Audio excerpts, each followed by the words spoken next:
Hi friends, నేను మీ భాస్కర్ మేకల. So మొత్తానికైతే 12th week last day of voting, Friday voting అనమాట. మార్నింగ్ ఓటింగ్ మామూలుగా లేదు. అండ్ ఈసారి షాకింగ్ ఎలిమినేషన్ ఉండబోతుంది. ఇది క్లియర్ గా రాసి పెట్టుకోండి. షాకింగ్ అంటే షాకింగ్ ఎలిమినేషన్ ఉండబోతుంది. అది కూడా డబల్ ఎలిమినేషన్ ఉండబోతుంది. ఇది మాత్రం క్లియర్ అనమాట. సో డెమోన్ పవన్ హౌస్ కి చిట్ట చివరి లాస్ట్ కెప్టెన్ అనమాట. సో డెమోన్ పవన్, మరి డెమోన్ పవన్ వెళ్ళిపోయే ఛాన్సెస్ ఉందా? షాకింగ్ గా ఏం జరగబోతుంది అనేది అయితే క్లియర్ గా మాట్లాడుకుందాం. అంతకంటే ముందు ప్లీజ్ వీడియోకి ఒక లైక్ వేసుకొని ఎండ్ వరకు చూసే ప్రయత్నం చేయండి. అలాగే మన హైప్ అనే బటన్ ఉంది కదా, దాని మీద క్లిక్ చేయండి. అండ్ సబ్స్క్రైబ్ చేయడం అయితే మర్చిపోతుంది మీకు నచ్చిన దగ్గర. సో లేట్ చేయండి. ఇంకా బయట సిచ్యువేషన్స్ మామూలుగా నడవట్లే. ఓన్లీ కంప్లీట్ గా వన్ సైడ్ తీసుకెళ్లాలి అని చెప్పేసి బీభత్సంగా ట్రై చేస్తున్నారు. పిఆర్ టీంలు అవ్వని, fan bases Avani, and reviewers Avani, only complete గా కళ్యాణ్ కళ్యాణ్ కళ్యాణ్ జపం చేస్తున్నట్టుగానే ఉంది. బట్ ఎందుకు ఇంత హైప్ లేపుతున్నారు అనేది అందరికీ అర్థం అవుతుందో లేదో తెలియదు, కానీ ఎక్కడో ఏదో విషయంలో ఖచ్చితంగా డబుల్ స్ట్రాటజీ అనేది వాడుతున్నారు. సో ప్రతి ఒక్కరు కూడా అదే ఆలోచించి ముందుకు తీసుకెళ్తున్నారు. ఎందుకనంటే కళ్యాణ్ ఎక్కడ చూసినా టాప్ పొజిషన్ లో ఉన్నాడు. బట్ ఇంకోటి ఏంటంటే టాప్ పొజిషన్ లో ఉన్నాడు కళ్యాణ్, కానీ తన నుంచి మైనర్ డిఫరెన్సెస్ ఉంది అని చెప్తున్నారు అనమాట. సో ఇది ముందు నుంచి కూడా ఇదే జరుగుతుంది. ఈ వీక్ అంతా ఇదే జరుగుతుంది, త్రూ అవుట్ వీక్ మొత్తం. మీరు అంతకుముందు వీక్ లో కూడా చూడండి, కళ్యాణ్ ఆల్మోస్ట్ తనుజాని బీట్ చేసేసాడు, తనుజాని దాటేశాడు అని చెప్పేసి చాలా మంది చెప్పారు. లాస్ట్ మూమెంట్ వచ్చేసరికి మాత్రం కానీ మళ్ళీ టాప్ ప్లేస్ లోకి వచ్చేసింది తనుజ అని చెప్పేసి చెప్తున్నారు. బట్ ఇది నేను తప్పుగా, వాళ్ళు తప్పు చెప్తున్నారు, నేను రైట్ చెప్తున్నాను అని చెప్పుకోవడానికి కాదు. సో మీరు అబ్జర్వ్ చేస్తే మీకు క్లారిటీ వస్తుంది అనమాట.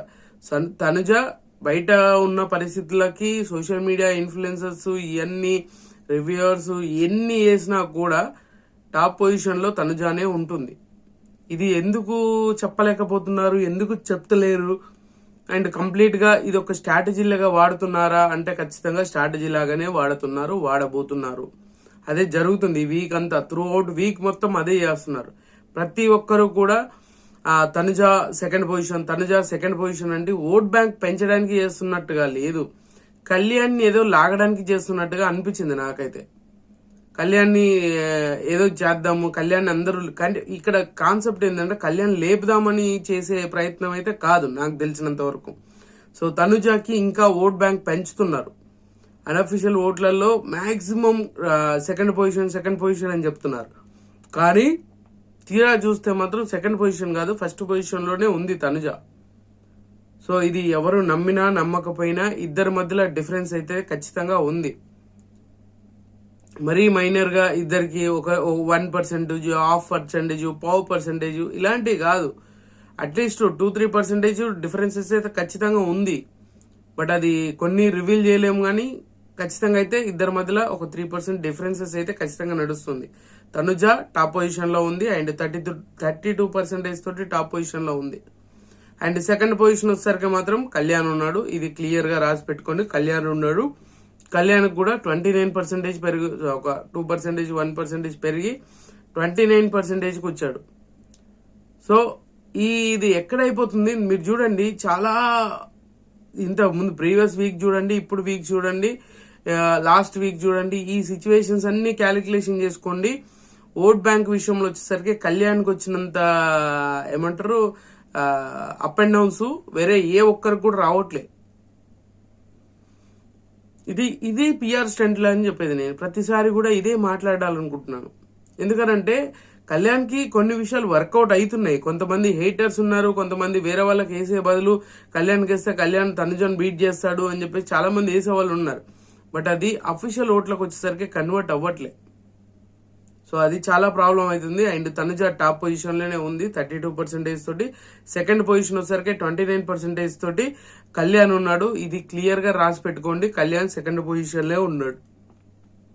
అండ్ థర్డ్ పొజిషన్ వచ్చేసరికి ఇమాన్యుయల్ ఉన్నాడు. ఇమాన్యుయల్ కి 10% ఓటింగ్ పడుతుంది. ఇమాన్యుయల్ ఓట్ బ్యాంక్ అనేది మరి ఎక్కడికి పోయిందా ఏంటో తెలియదు, కానీ సో ఎంత కవర్ చేసినా ఏం చేసినా కూడా సో అన్అఫీషియల్ ఓట్లలో అసలు ఓటింగ్ అనేది పడట్లేదు. మాక్సిమం ఈయనకు అఫీషియల్ ఓట్లో కొంతవరకు బెటర్మెంట్ ఓటింగ్ పడుతుందని చెప్పాను కదా. నాకు వచ్చిన ఇన్ఫో ప్రకారంగా అయితే మోస్ట్లీ 15+ పడుతుందంట. 15% ప్లస్ పడుతుంది అని చెప్పారు. బట్ అది వర్కౌట్ అవుతుందా, నిజంగానే పడుతుందా అనేది ఇంకా కన్ఫర్మేషన్ ఇవ్వట్లే. అసలు విషయం ప్రాబ్లం అది అనమాట. మీకు డైరెక్ట్ గా చెప్పలేకపోవడానికి రీజన్ అది. కొంతవరకు మనకు ఏదో విధంగా బయటికి రావాలి కాబట్టి, సో ఆ విషయం బయటికి వచ్చినాక కానీ మీకు క్లారిటీ ఇవ్వలేను నేను. సో 10% ఓటింగ్ తోటి ఇమాన్యుయల్ థర్డ్ పొజిషన్ లో ఉన్నాడు. ఇక విన్నర్ కి టాటా బై బై చెప్పడమే అనుకోవచ్చేమో విన్నర్ రేస్ నుంచి. అండ్ తర్వాత పొజిషన్ వచ్చేసరికి భరణి ఉన్నాడు. భరణికి స్టేబుల్ ఓటింగ్ పడుతుంది. 8%, 1% ఓటింగ్ అనేది పెరిగింది. ఎందుకనంటే పాపం మనోడు కెప్టెన్ అవ్వలేదు. అండ్ స్టార్టింగ్ నుంచి కూడా వాళ్ళ కూతురు వచ్చి అడిగినప్పుడు కెప్టెన్ అవ్వాలన్నప్పుడు ఛాన్స్ మిస్ అయింది. ఇలాంటి సిచ్యువేషన్స్ అన్ని కొంతవరకు సింపతి వర్కౌట్ అయింది. పాపం ఏదో స్ట్రాటజీ వాడదామని చెప్పేసి ఏదో అయిపోయింది. అయినా కూడా ఆడియన్స్ నుంచి కొంతవరకు అయితే మనోడి మీద ఒక పాజిటివిటీ అయితే ఫామ్ అయింది. ఫ్యామిలీ వీక్ వచ్చిన కాంచెలు కాదు, అంతకుముందు కూడా ఒక తెలియని పాజిటివిటీ అయితే ఖచ్చితంగా దాని మీద వచ్చింది అనమాట. 8% తోటి మనోడు 4th పొజిషన్ లో ఉన్నాడు. స్టార్టింగ్ నుంచి ఇప్పటికి కూడా 4th పొజిషన్ లోనే ఉన్నారు. మీరు ఇదే అబ్జర్వ్ చేయాల్సింది. ప్రతిసారి కూడా అందరూ ఇప్పుడు బాటమ్ లో ఉందంటారు, తర్వాత టాప్ లోకి వచ్చారు అని చెప్తారు. బాటమ్ లో ఉన్న టాప్ లోకి ఎట్లా వస్తారు? రారు. ఇప్పుడు మీరు ఎంత చెప్పినా కూడా ఒక 1% తోటి ఒక పొజిషన్స్ 2 పొజిషన్స్ అంటే ఏదో మేనేజబుల్ అవుతుండొచ్చు, అది పాసిబుల్ అవుతుంది. కానీ ఏకంగా ఒక 3-4% పైనకి రావడం, 3-4% నుంచి కింద పడిపోవడం ఇది జరిగింది అని అంటే ఇది వీళ్ళు మ్యానికులేషన్ చేస్తూ చెప్తున్నట్టే. ఫ్యాన్స్ అవని, రివ్యూర్స్ అవని, ఇంకెవరన్నా కానీ అదే జరుగుతుంది. సో అది కొంచెం ఆలోచించాలి ప్రతిదానికి కూడా. బర్నీకి 8% అయితే సంజన వచ్చేసరికి సంజనాకి 6% ఓటింగ్ అనేది పడుతుంది. సంజన సేఫ్ జోన్ అంటే సంజన డేంజర్ జోన్ లోనే ఉంది. బిగ్ బాస్ లాస్ట్ మూమెంట్ వచ్చినాక ఏమైపోతుందంటే మైనర్ డిఫరెన్సెస్ ఉన్న వాళ్ళ దగ్గర నుంచి బిగ్ బాస్ కాల్ తీసుకునే ఛాన్సెస్ ఉంది. దట్టు ఈ వారం సంజన గారు మాటలు నోరు జారడం, కొన్ని విషయాలు చాలా నెగిటివ్ అయ్యే ఛాన్సెస్ ఎక్కువగా ఉంది. అండ్ వీకెండ్ వచ్చేసరికి నాగార్జున గారు గట్టిగా కోటింగ్ పడే ఛాన్సెస్ ఉంది. ఇవన్నీ ఓవరాల్ గా చూసుకుంటే మాత్రం ఖచ్చితంగా సంజనాకి ఎఫెక్ట్ పడే ఛాన్సెస్ ఎక్కువగా ఉంది. అండ్ సడన్ గా డైరెక్ట్ ఎలిమినేషన్ చేసే ఛాన్సెస్ కూడా ఉంది అనమాట. సో సంజనాకి 6% తోటి ఈమె 5th పొజిషన్ ఉంటే, అండ్ 6th పొజిషన్ వచ్చేసరికి డెమోన్ పవన్ ఉన్నాడు 5% ఓటింగ్ తోటి. ఈయన కెప్టెన్ అయినా కూడా ఓట్ బ్యాంక్ అనేది పెరగలేదు.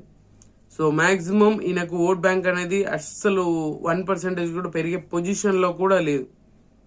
ఫ్యాన్స్ అంత క్లారిటీతో ఉన్నారు. అండ్ ఇంకోటి ఏంటంటే రీతు ఫ్యాన్స్ ఏ ఒక్క పర్సన్ కూడా ఒక 1% కూడా ఓటింగ్ అనేది షేర్ చేయట్లేదు.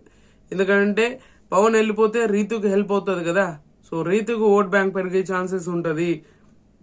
అండ్ టాప్ 5కి వెళ్ళే ఛాన్సెస్ కూడా ఉంటుంది. కాబట్టి కొంతవరకు ఆ బెనిఫిట్స్ అనేది యూజ్ అవుతాయి.